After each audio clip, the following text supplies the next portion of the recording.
Have you ever felt like you're living with a stranger, someone you used to know better than anyone else in the world? That's what my life became. My wife Sarah and I, we were that couple, the ones who finished each other's sentences, who knew what the other was thinking with just a glance. We'd been married for 12 years, built a life, a home. We were supposed to be forever. It all started so subtly I almost missed it. Sarah started spending more and more time on her phone. At first I was happy for her. She'd reconnected with an old friend from college, a guy named Mark. She said they were just catching up, reminiscing about the old days. I didn't think anything of it. Why would I?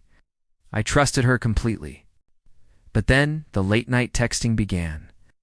I'd wake up in the middle of the night and see the glow of her phone screen illuminating her face. She'd be smiling, a secret, private smile that I hadn't seen directed at me in a long time.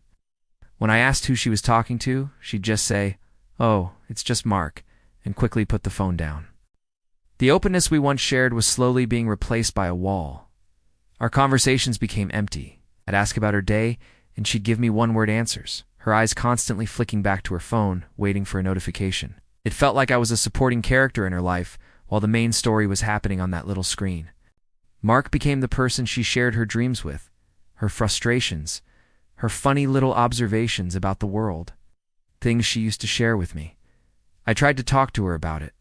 I remember one evening, I made her favorite dinner. I set the table, lit some candles, trying to recapture some of the magic we'd lost. I told her I felt distant from her, that I missed her. She just looked at me, a flicker of guilt in her eyes, and said, "Don't be silly. We're fine. Mark is just a friend." But her defensiveness told me everything I needed to know. It wasn't just a friendship. An emotional affair is a strange kind of betrayal. There's no physical evidence, no lipstick on a collar. It's a theft of intimacy, a slow, quiet draining of the emotional connection that holds a marriage together. She was giving him the best parts of herself, and I was left with the leftovers. I was no longer her priority. I was an obligation. The person she came home to, but not the person she lived for.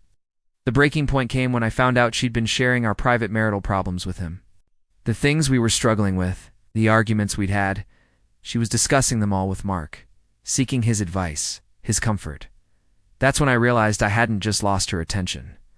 I had lost her loyalty. My partner, my confidant, had been replaced by a ghost in her phone. I confronted her not with anger, but with a profound sadness. I laid it all out, the late-night texts, the shared secrets, the emotional distance. I told her she had to choose. It was him or me. For a long, silent moment, she just stared at her phone, as if the answer was in there.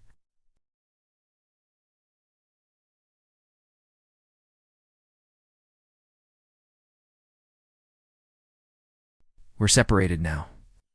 The pain is immense, but there's also a strange sense of clarity.